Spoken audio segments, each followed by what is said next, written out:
you consider yourself a musician, an entertainer? No, I'm a drummer. You're a drummer. Yeah, I play drums, man. Ringo Starr's been entertaining fans for almost 6 decades. Starr was one of the Beatles, joining as drummer in 1962, just as the Fab Four catapulted to stardom. Born Richard Starkey in England, Starr spent most of his childhood in and out of hospitals, but says that's where he developed his love of drumming. I had tuberculosis, and in those days they put you in a greenhouse in the countryside and let you breathe the fresh air. This woman used to come in with maracas, tambourines, little drums. I played the drum in bed, and from that minute, I wanted only to be a drummer. Ringo followed his dream, ultimately leading him to meeting John, Paul, and George. If they had the last set, I'd sit there and watch them. And that's how we got to know each other. I was with my daughter, who's 20. She has her music going, and a number of Beatles songs pop up. Well, yeah. Does it surprise you, or I mean, it doesn't surprise me. How it's come? just been like that since the 60s, that every generation has listened to the Beatles.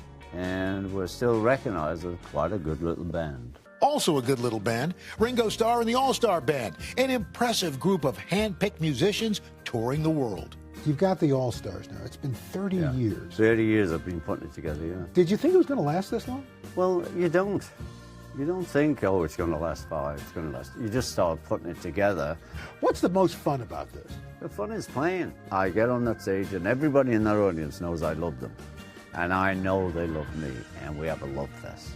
And there's never anything wrong with the love fest. Is it true that you still get a little stage fright when you perform? I do. Seconds before I go on, I want to go to bed. I want to go anywhere Paul's there.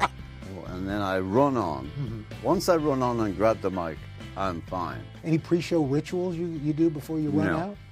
No, I do one ritual while I'm touring. That is an hour and a half every night before I go on stage. I have a baked potato, some vegetable, and a vegetable drink.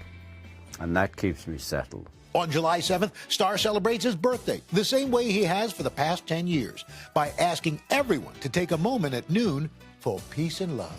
It always starts in New Zealand because they get up first and works its way into Europe and America. You're going to be 79 this year. 79, yeah. When you were 29, what did you think you would be doing at 79? You wouldn't think I'd be doing this. My favorite story about this is that when I was a teenager, I used to say to my mother, people at 60, they should all be shot. Shot! They're useless. And the other side of that story is when I was 40, she called me and said, I don't suppose you think like that anymore, son.